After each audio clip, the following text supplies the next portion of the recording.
Mas agora voltando aqui às notícias do Brasil, porque a ministra Carmen Lúcia, do Supremo Tribunal Federal, enviou hoje para a Justiça do Distrito Federal 7 pedidos de investigação contra o ex-presidente Jair Bolsonaro. Sobre isso a gente vai tratar com o repórter João Vitor Rocha. João, bem-vindo, boa noite a você. Conta para a nossa audiência quais são esses pedidos e por que essas investigações foram enviadas para a primeira instância. Muito boa noite, Caniato. Boa noite, Lívia, a todos que acompanham o Jornal Jovem Pan. Nesta sexta-feira, como você falou, Caniato, são 7 o número de ações que foram enviadas pela ministra Carmen Lúcia, do STF, para a primeira instância do Distrito Federal. Dessas 7, no total, 5 são voltadas por ataques de Bolsonaro exatamente à Suprema Corte, ao STF e nominalmente a ministros do Supremo. Essas 5 ações foram protocoladas tanto por entidades quanto por parlamentares.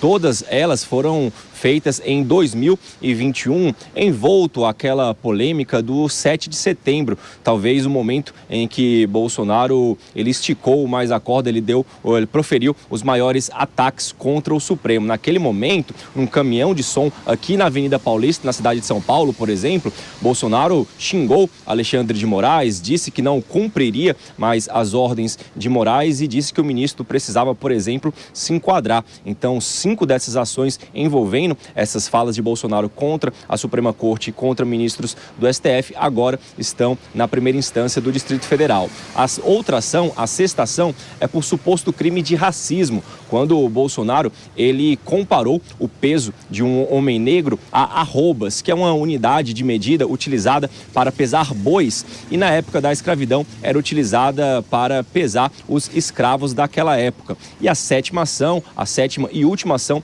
é por suposto crime de responsabilidade e prevaricação, por ter participado em junho do ano passado de uma motociata, aquelas famosas motociatas de Bolsonaro, na Flórida, nos Estados Unidos, junto com o blogueiro Alan dos Santos, que é considerado um foragido da justiça aqui do Brasil. Então são essas as 7 ações envolvendo esse caso de Bolsonaro que passou agora para a primeira instância. Segundo a ministra Carmen Lúcia, o presidente Bolsonaro, o ex-presidente Bolsonaro, ele não está mais no comando do país, ele não tem nenhum cargo no Legislativo Federal, então não tem direito ao foro privilegiado. Então, por isso, ele precisa responder na primeira instância. Traçando um paralelo, para ficar mais claro para o nosso telespectador, Caniato, é exatamente naquele momento, no âmbito da Lava Jato, por exemplo, quando naquele momento, ex-presidente Lula, agora presidente Lula, estava respondendo a supostos crimes na Lava Jato e sendo julgado pelo ex-ministro e agora senador da República, que naquela época era juiz de primeira instância, Sérgio Moro. Então, traçando